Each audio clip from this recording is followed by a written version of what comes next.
if you're not feeling grounded, the ones that I use in my practice is it's okay that I'm feeling this way. I'm safe in my body in this moment. Hmm. I would like to love and accept myself. I choose to trust in my healing.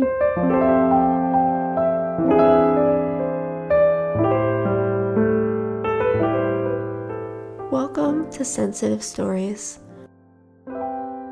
This episode is for educational purposes only and is not intended as a substitute for treatment with a mental health or medical professional.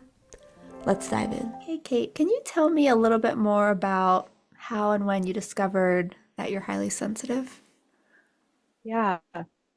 So actually wasn't that long ago. I think my partner who I'm with now brought it up to me when we first started dating, and that was almost 7 years ago. I always knew that I was the sensitive kid in my family, and I felt like I heard that a lot that you're too sensitive, you're overly sensitive, and I always felt bad about it, which I think a lot of highly sensitive people can relate to. And I just never really explored it. I just kind of thought, this is who I am. I'm just a sensitive person. But then he brought it up to me about 7 years ago, and I read some articles and I thought, wow, I really resonate with this about how I'm sensitive to bright lights. I'm sensitive to smells. Smells is a big one for me. Mm-hmm. And I think that also just people in everyone in my immediate family, we can pick up on a scent before a lot of other people can. So that could be like, some genetics at play there, but very sensitive to those things and sounds as well, and types of clothing, and needing a lot of alone time to rest and recharge is huge for me. So it all kind of clicked when he brought that up to me, and I realized like this is who I am. And then the next step was, how do I navigate this living as a highly sensitive person? Mm-hmm. Yeah, what you're saying resonates a lot because a lot of people will say that, yeah, I knew there's something about me that was different. Even Mhm. without the framework or the language, you just have a sense, just the way you show up in the world. And it's hard to embrace that difference at times. You're feeling bad about being overly sensitive or whatever labels you want to put on it. But it sounds like there's some other sensitive people in your family. Would you say they're highly sensitive or just more sensory sensitive? Yeah, that's a good question. I think that my one of my brothers would probably identify as being highly sensitive. I don't think we ever really had a conversation about that specifically. Um, in the beginning, like if I guess maybe like a handful of years ago, I really started to share more about that on social media. Mhm. And he and one of my sisters would resonate with that as well. But I don't know if anyone has like discovered that they are highly sensitive, but I wouldn't be surprised. Yeah. Yeah, usually there's some fellow HSPs in the family when you kind of pull back and look at everyone, but not Mhm. everyone identifies or even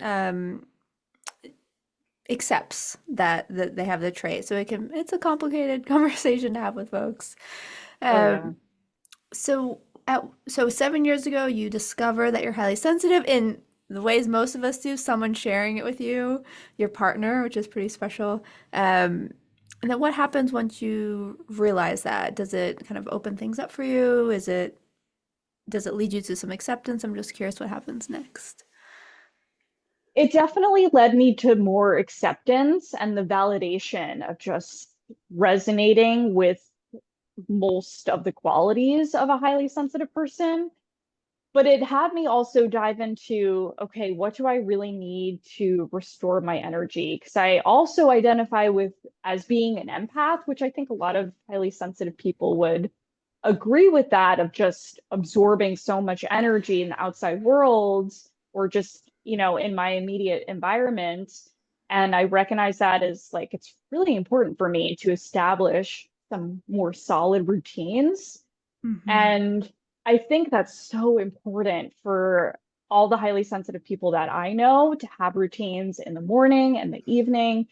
So I think when I learned about being a highly sensitive person, I kind of like zeroed in on that, like what is going to support me. And then, that later led me to diving more deeply into meditation and like other somatic modalities that we'll talk about here, like EFT. Mm-hmm. And so that's, yeah, that's kind of been like my journey with finding out as being a highly sensitive person, just kind of feeling validated and knowing, learning how to exist and what is supportive for me. And more often than not, it is those self-care techniques and Yeah, tools. knowing how to exist. Yes. Hmm.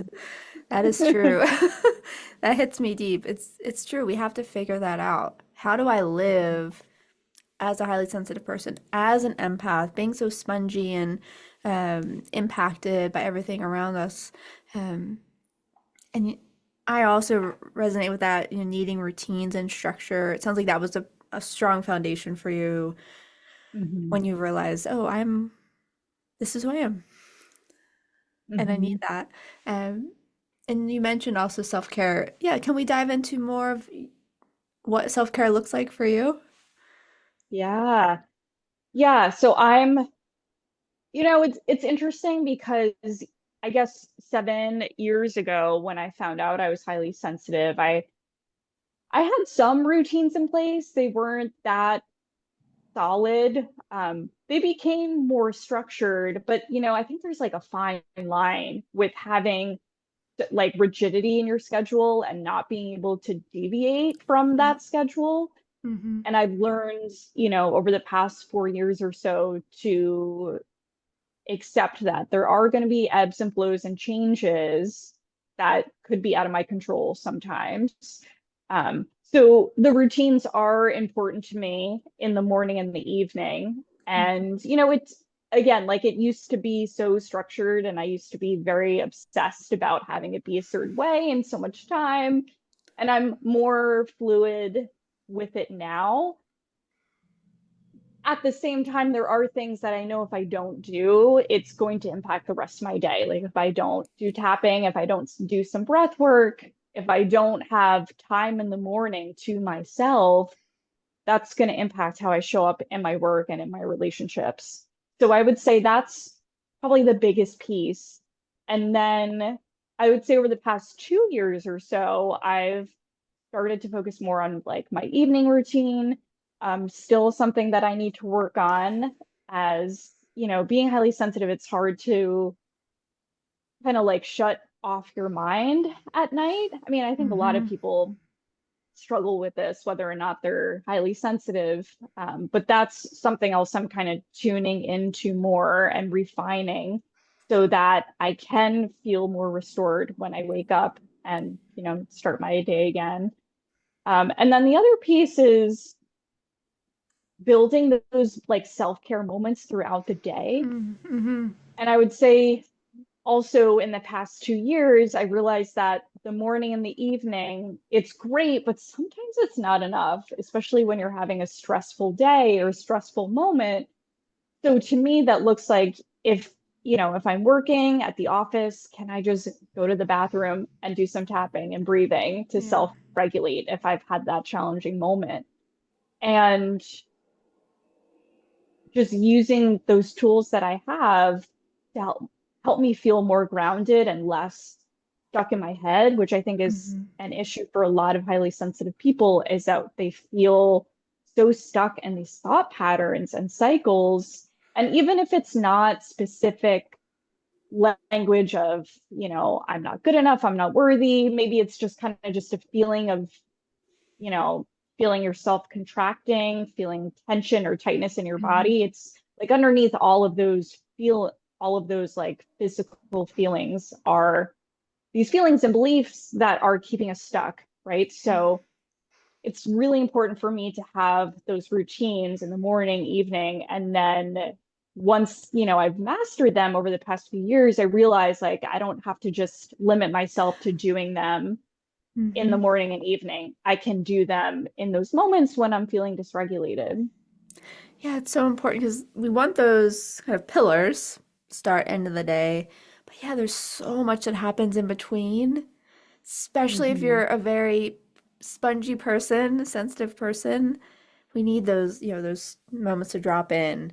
Uh, you mentioned tapping. When you're dropping it, is that what you're doing? You just said breath work, tapping. Is that kind of what you're sprinkling in throughout the day to keep yourself Mhm. grounded?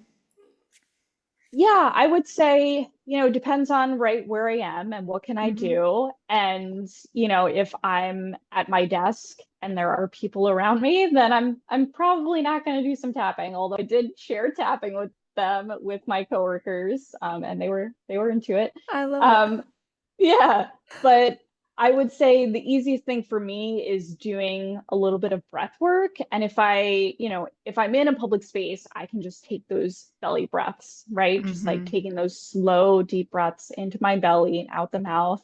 Mm-hmm. But if I'm in a place where I have some more privacy, then I will do some tapping Mm-hmm. and speaking those challenges out loud that I'm feeling, just focusing on a couple phrases about my current experience, and then bring in some affirmations after I've kind of feel myself come down Mm-hmm. regulate to feel like it feels easier to breathe. It feels my whole body just feels lighter, right? So that's how I use those tools during the day when I have some moments Mm-hmm.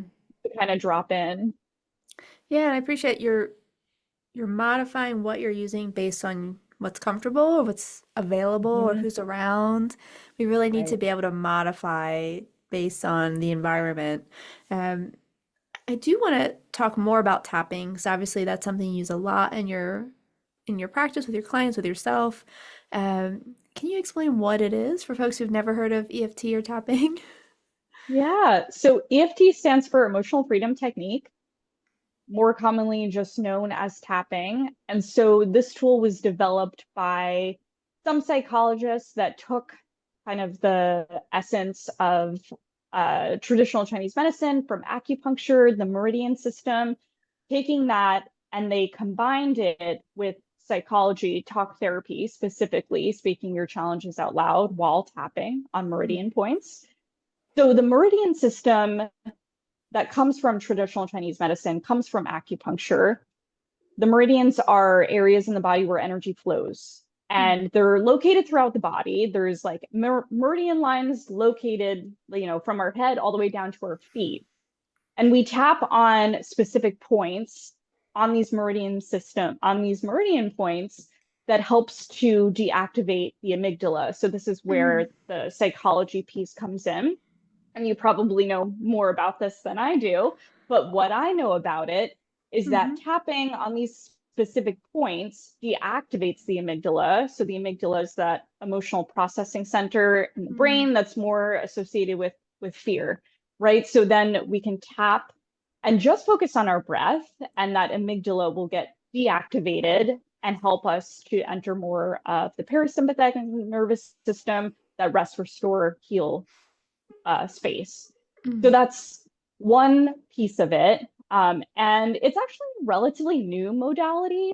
So it first came about, some psychologists, I believe in Australia in the 60s, combined tapping with acupuncture, with the meridian system, and used muscle testing to determine what points to tap on. mm, And then years later in the 80s, there was a couple of American psychologists that took that and still applied the muscle testing to tap only on specific points for a specific reason. So, for mm, instance, underneath the eye, this is tapping on the uh, stomach meridian that's mhm, associated with fear, I believe.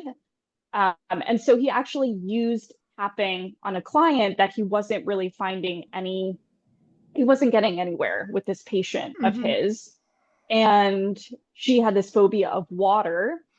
And he learned about tapping. I forget exactly the tapping meridian system, forget exactly how he learned about it, where it came from to get to him. But mhm. anyway, he used it with her, and just after tapping on this one specific point, her phobia of water was gone. Like she walked over to a body of water to a pool and was splashing the water on her face. Amazing. So Yeah, it was pretty Yeah. wild, and there are more studies, but that's kind of the pillar of how it Mm-hmm. started. So he used tapping and the meridian system and focused on tapping on specific points for a specific reason. It was pretty structured, and he Mm-hmm. still used the muscle testing system. I guess the way that I see muscle testing is that, right, you press down on one part of the body while Mm-hmm. focusing on another part of the body, Mm-hmm. see if that's what you need. And I Yeah. actually received some muscle testing when I was working with a naturopath, Yes. Mm-hmm. with certain supplements and medicines to see if that resonated with me. Yeah. So I would imagine that is similar for how they were testing, doing muscle testing, but I can't say for sure. Right. It's kind of it's testing to see what your body responds to or what's compatible. Right. Yeah, that makes Hmm. sense. So it's really tapping Yeah. into the wisdom of the body, which is so important, especially when we're talking about emotional healing or Right. deactivating, dysregulation in the nervous system. So important. Right. And it's so Yeah. individual as well. It is. It is. So it was very individual and very specialized for the Mhm. psychologist in the 1980s. But then he had some students study under him and Yeah. they changed, adjusted his technique and decided that it doesn't need to be so time consuming Right. to muscle test, only tap on this specific point in this specific order, Mm-hmm. and they kind of shifted away from that. There was a couple people, Gary Craig and Patricia Callahan, that made tapping what it is today. And there is some order and structure to it, at Mm-hmm. least the way that I use it. But they decided that you don't need to just tap on one specific point for processing a specific emotion or challenge that you're facing. It Gotcha. can be more fluid and it doesn't have to be so Mm-hmm. rigid for it to be effective in treatment with others and Mm-hmm. also for people to do it on their own. That's great. So it's a lot more accessible now. Right, exactly. Mm-hmm. Great. Yeah. And when you're doing, because I know do you follow a sequence or will you tap based on what you're feeling in the moment?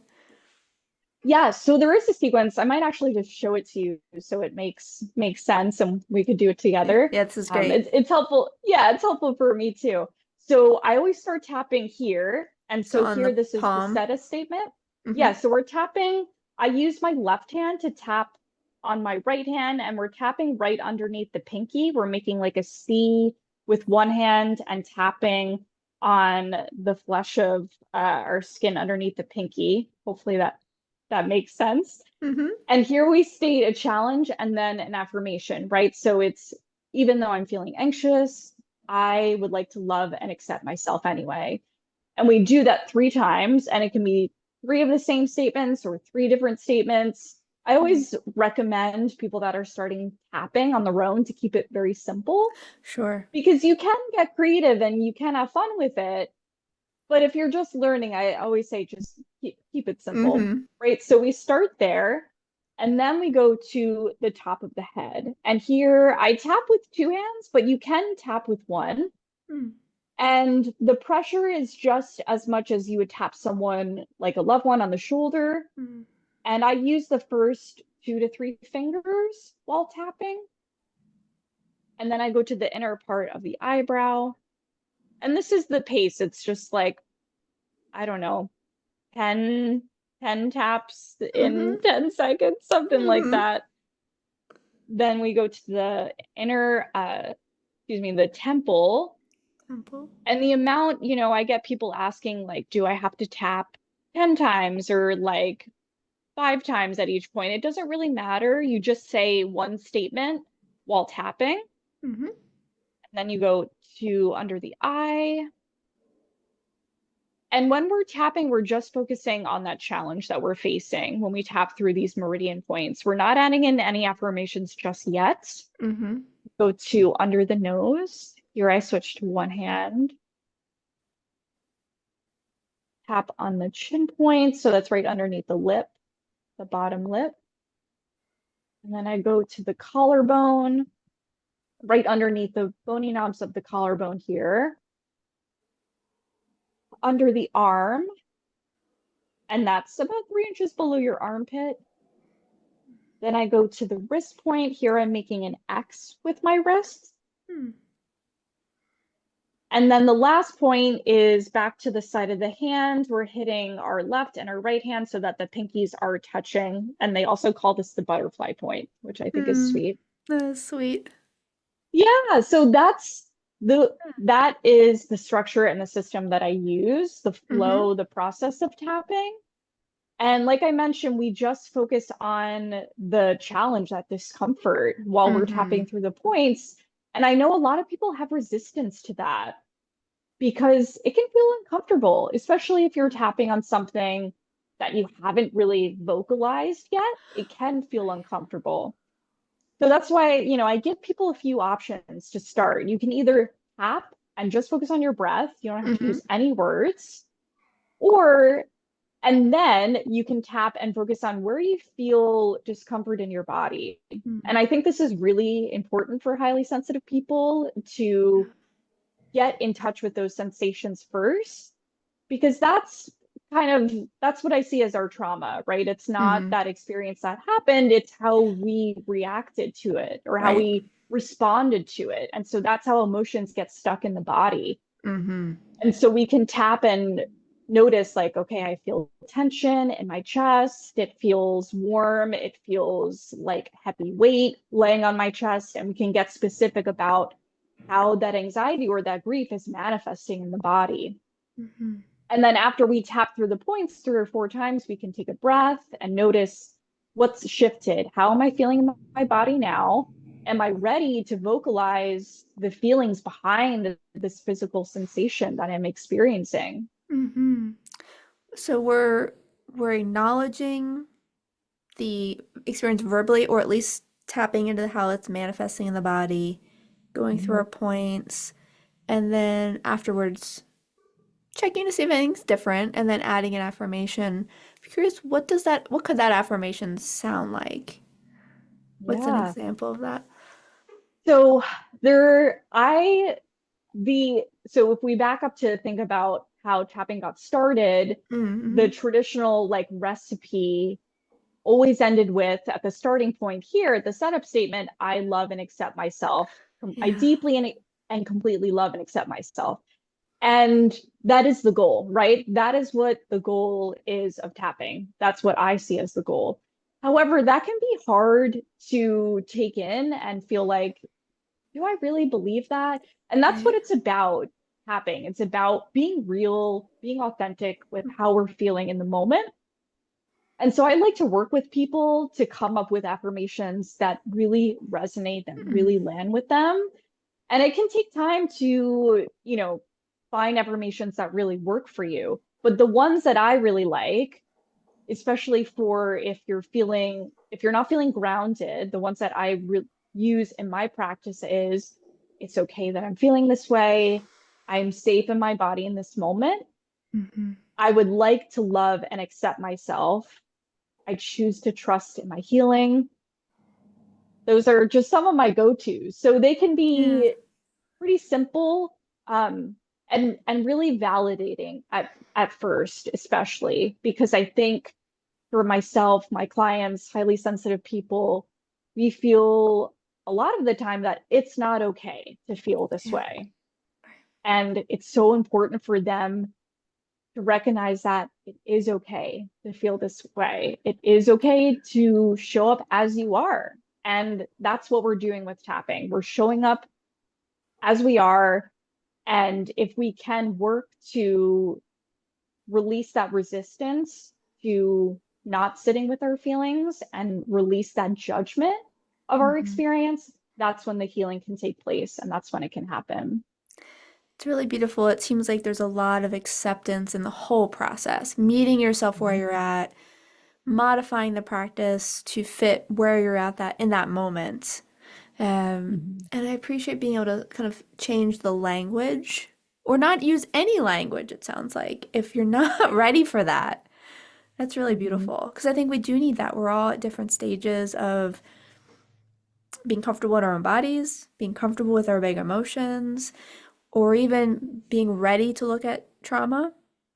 Mhm. because, and we really need to, I think, go slowly into that and not create more stress or dysregulation. Um, Right. I'm curious, when we're thinking about this resource, you talked about it, kind of being a one of your essential tools that you use throughout the day. We talked about using it in kind of times when you're feeling heavily emotional. But generally, what is tapping used for, or what could we use it for as sensitive people? Is there anything we shouldn't use it for? I'm just curious when to pull it out or when not to pull it out as a tool.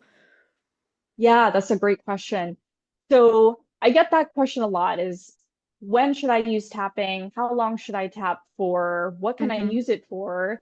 And I think starting with noticing how you feel in your body, right? That's my first recommendation to anyone starting to integrate this tool into their routine.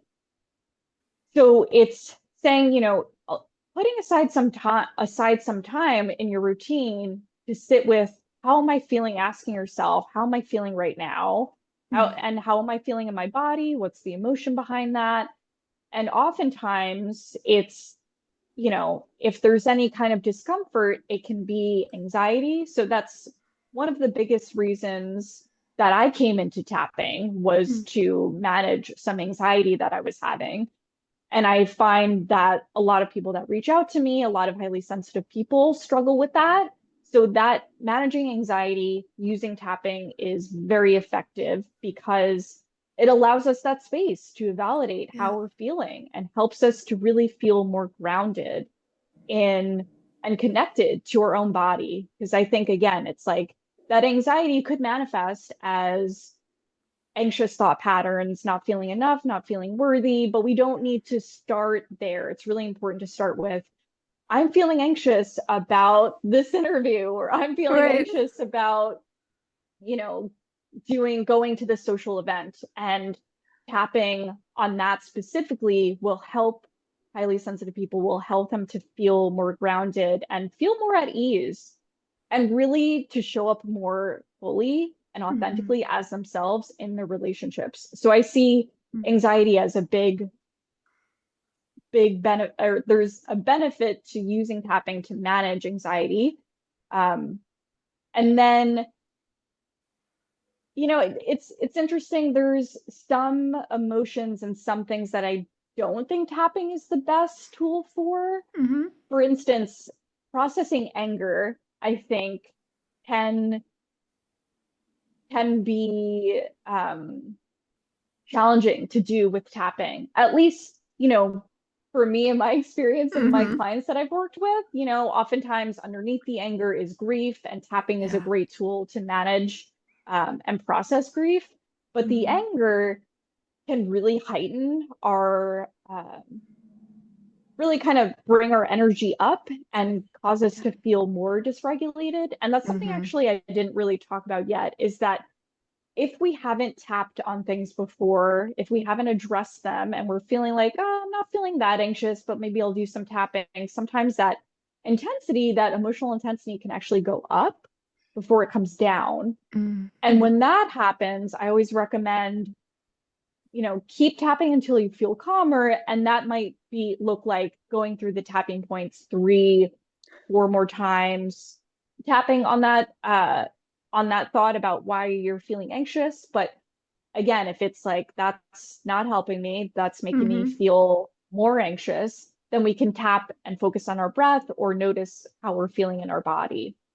So I'm kind of deviating from your question, but Mm-hmm. I think that's just important to know because, I get that question, how long do I tap for? And it's very Yeah. subjective because if you're not feeling that anxious, but once you start tapping, you're like, oh, that's what I'm anxious about. Right. I'm feeling more anxious. We need to keep tapping until we feel calmer. And usually that's about 10, 15 minutes or so, Okay. unless more comes to the surface. So I'll answer the other part of your question about what should we not use tapping for? And I think, for me in my experience, I've tapped on specific traumatic events, and that has not been helpful. That's made me feel more dysregulated. Mm-hmm. And I say that I did that on my own. a couple years ago when I experienced a loss, and that was more triggering for me. But I Mm-hmm. wanted to try, like, could I, because I was feeling disconnected, but when I started tapping, I was feeling much more connected. The grief just overwhelmed me. And I did calm down, but it wasn't helpful, right? Mm-hmm. So processing those traumatic experiences with tapping is a no-go on your own unless you have support. It makes sense because as you're saying, it could really open something up, and Mhm. then you might not be able to put that back in the box or bring Right. yourself back down to a point of at least somewhat being regulated. So it could, Mhm. yeah, it makes sense, especially with whether it be a traumatic event or a traumatic loss or intense anger. A lot of times there's things underneath, and then we can really cause more harm than good. But it sounds like it's Right. a really amazing tool for anxiety or like when you're stuck maybe in overthinking, which I think is also anxiety, Mhm. which makes sense because if it's deactivating the amygdala, that activation in the brain, it's a perfect resource for when you're feeling that anxious, buzzy, distractible, overthinking, rumination, energy, all of the forms of that, the way that it shows up. Um, Mhm. but good to check in with yourself and see if you're, let's say you're starting a tapping process and you realize, this is create, I'm feeling worse. At what point do you just stop it? Mhm. So this might get a little bit too into the weeds here, but Yeah. ideally, if we're setting aside 15, 20 minutes to do this practice, we check in with ourselves before saying, how am I feeling? And with tapping, we actually use a scale to measure Mm, that intensity of our feelings, a subjective unit of forgetting that part, but a mhm. subjective unit to determine our level of anxiety, fear, grief. And Great. so if we're starting at a 5 and 10 is the highest, 10 is feeling completely overwhelmed and dysregulated, and we move from a 5 to an 8 and we're feeling, more anxious or we're feeling stuck in grief, we want to keep tapping until we get as close as possible to 0. So Mm-hmm. 0 is the ultimate goal. That's feeling completely calm and at ease. Mm-hmm. So if we're starting at a 5, we're now at an 8, we need to keep tapping until we've come down. And that unit of intensity, that scale that we measure on it is subjective, right? Mm-hmm. So you're kind of using your intuition to decide, where am I right now? Yeah. So what I usually say to people trying tapping is keep tapping until you feel calmer. So if you notice yourself feeling more activated, tap and focus on your breath. You don't want to end the practice feeling more activated. Um, Right. but at the same time, especially with processing anger, I have started tapping, processing anger, Mm-hmm. and I start feeling more activated. So I have to do some movement. I have Right. to move that energy out of my body, do some shaking. Mm-hmm. And that's something to consider. If you're feeling more activated, you can pause and say, okay, what do I need right now? Do I need something else?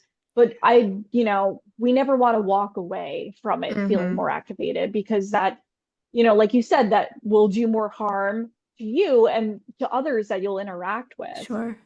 Right. So allowing yourself time to let the practice work. And you said Mhm. sometimes it'll take 10 to 15 minutes, maybe longer, but reminding ourselves that it doesn't have to be a quick fix. Sometimes we're going to need to Right. spend a little bit of time or a lot of time taking care of ourselves. So then we're cycling through that sequence that you showed us, tapping on the different Mhm. points. Yeah. Yeah. Right. Yeah. And I think Hmm. one other thing I want to say is that it is such a great tool. And in a way, I kind of want to challenge that for a second, where you said Hmm. it's not a quick fix. In some ways, it It does could feel like be. a quick fix. Sure. Well, Yeah. because it can work within minutes. That So is there's, quick. it is quick. Yeah. And at the same time, that can just put you in a place where you're more regulated, you feel calmer, you can move on to your day. But sometimes what happens, oftentimes I find this in my own practice, which is why I get support for myself, is Mm-hmm. that we come to a plateau of like, okay, I feel better, but I just figured out what's underneath this, and that feels too big for me to handle on my own. That's when you need to Yeah. go and get support. So sometimes we're dealing with the maybe the top layer on our own, but then realizing there's more underneath here, and I could use help with from a practitioner, from a therapist, from I don't know, Right. acupuncture. There's all these resources that you might pull in with this. Hmm. But yeah, oftentimes we do need help, right? Yep. Me too. Hmm. And say I talk to my clients about this, I encourage them all to do some type of somatic work, body work, and we really need these other resources. So it's a good reminder. Hmm. Yeah. Curious if we could share a little bit more about, if you're open to it, how you found tapping. I don't know if you mentioned that already. Yeah, so I alluded to it a little bit about how I got started with tapping. So I can't remember when I first learned about it. I've kind of been immersed in like the spiritual world, the spiritual community, healing modalities since, I don't know, 2016. Mm-hmm. When I was in massage school, that kind of really opened up my world to different types of healing, Mm-hmm. alternative healing for support. And so a few years after that, this was in 2019, I joined a business networking group when I was really working on my massage therapy practice, my Mm-hmm. business, my hands-on work. And I connected with a colleague who asked me if I wanted to do a trade, some massage sessions Mm-hmm. to take part and participate in her EFT group. Hmm. And I was curious about it, so I joined her. And it was great because it was in person Oh, yeah. before COVID shut everything down. And I remember walking out of that first session feeling so much lighter than I Mm. had felt in I don't know how long. Mm-hmm. And I joined the group because I was dealing with some anxiety in my relationship, actually with my partner's cat would be walking all over the furniture and just like leaving hair everywhere Oh. on the kitchen counter. And that just feel it's No. something like so simple, but it really got under my skin Yes. and it just like infuriated me. I was so Mm-hmm. angry. So that's what I wanted to address with tapping, especially in a group. It wasn't super, I mean, it was intimate, but it wasn't one to one. Mm-hmm. It was, I think there were 10 other people. So in that first session, I walked out feeling so much lighter, so much more at peace. And I can compare it most to after like a Reiki session. I don't know if you've Yes. experienced Reiki, I Phil. have, yeah. Yeah. And I just Amazing. You felt feel so lighter. much. Yeah. Yes, exactly. You physically, emotionally just feel lighter. So that's how Mm-hmm. I felt after. And a couple more sessions went by, and cats, they do whatever they want, right? They're not gonna stop doing something because you tell them to. It's not like a Right. dog. So they're still walking on the counter. I'm still finding hair on the kitchen counter. And Mm-hmm. it doesn't even faze me. Like I have no reaction to it at all. Amazing. Whereas like a couple weeks before, I was like going to throw something at the cat because I was so mad. But I don't get me wrong. I love animals. I'm an animal person. But that's how I got into tapping. And I still tap after that group. I think it was a couple months long. After that, I tapped on my own. I didn't really think too much more about it besides just using it for minor things. And then I guess when was it? Like 6 months later, COVID happened and my hands-on work doing massage therapy paused and Right. I didn't know what I was going to do. And I wasn't sure if I wanted to go back to massage. I did end up reopening my massage practice, but there was no Mm-hmm. timeline on that. Right.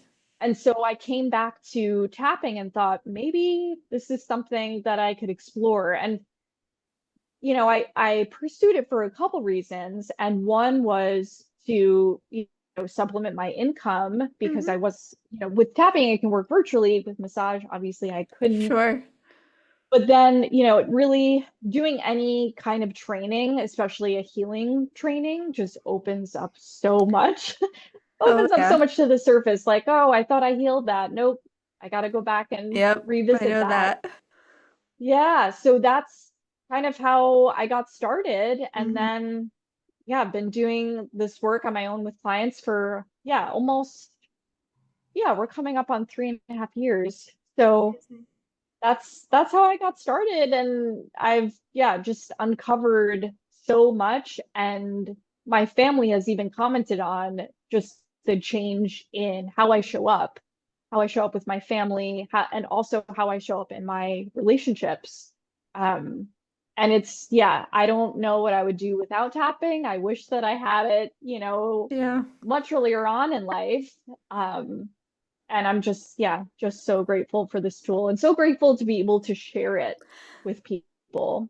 Yeah, it's so important. And your experience at the beginning highlights just how effective it can be. You saw that activation just completely drop, where the Mhm. cat fur on the counter didn't bother you in the same way. What a relief to be able Mhm. to unhook from that, right? And you can do Right. that in lots of different ways. It's just incredible. Um, Mhm. oh, I was going to ask you a question.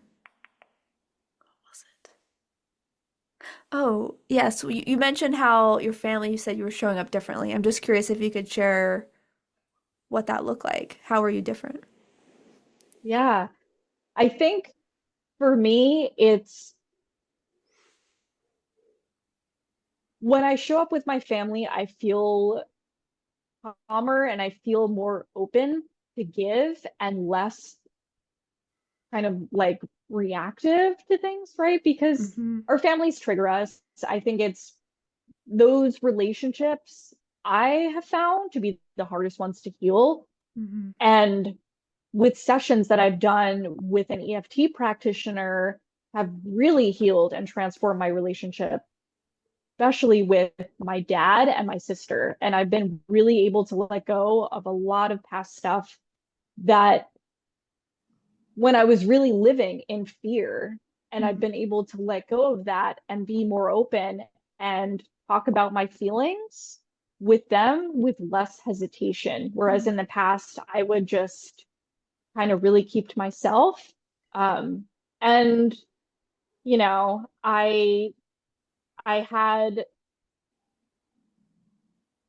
I had kind of like a non-existent relationship with my dad. He wasn't Hmm. able to be present in the family.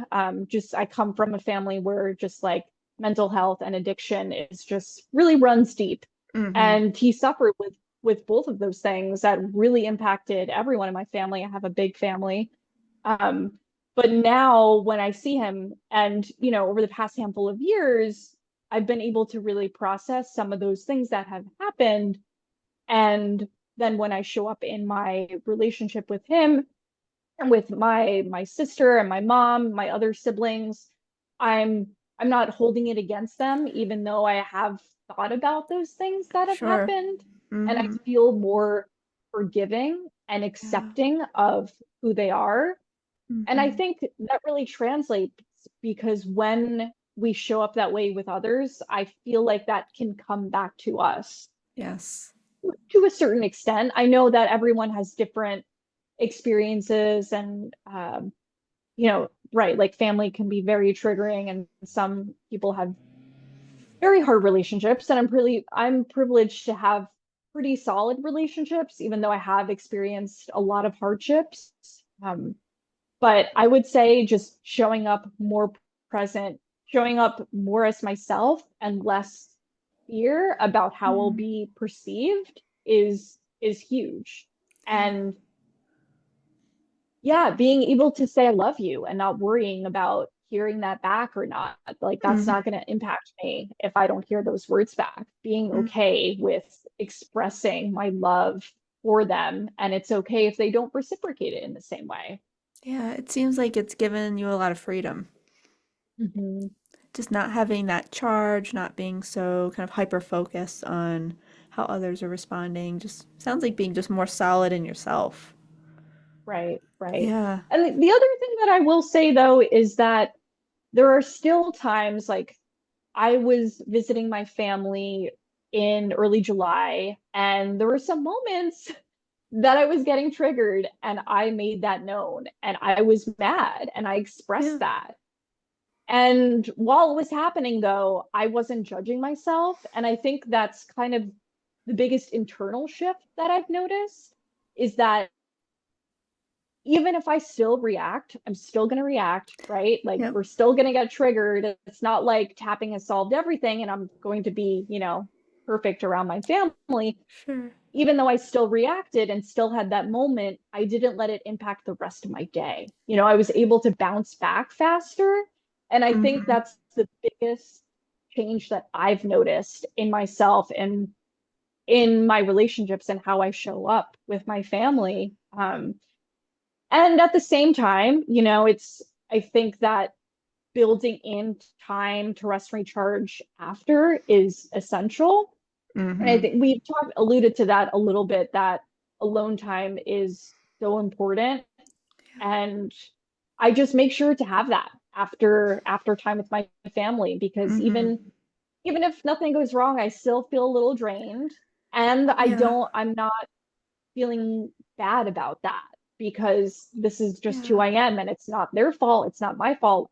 It's just, it is what it is. And I can do what I can do to take care of myself, to Hmm. honor and protect my own energy. That's it. Honor, protect your own energy. Because only we can do that. Yeah, I Right. can see how just things feel like maybe they've quieted down. Still getting triggered, but not completely dysregulated where you can't advocate for yourself, you can't take care of yourself. Seems like you still have kind of like a root in the ground when that's happening. Hmm.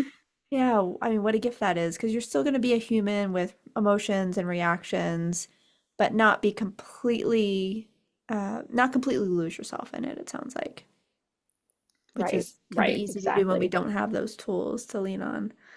Yeah, I love this. Now I'm excited. I haven't tapped in a while, but I'm excited now to get back to it. Feeling Yeah. inspired. Great. If you can leave listeners with one message, maybe there's a HSP who's struggling to take care of themselves or connect with themselves, what would that message be? I think my message would be to make the time in your schedule for yourself, for your self-care. And like we talked about in the beginning, it's building in the time to do your routines, do your practices that recharge you, that light you up.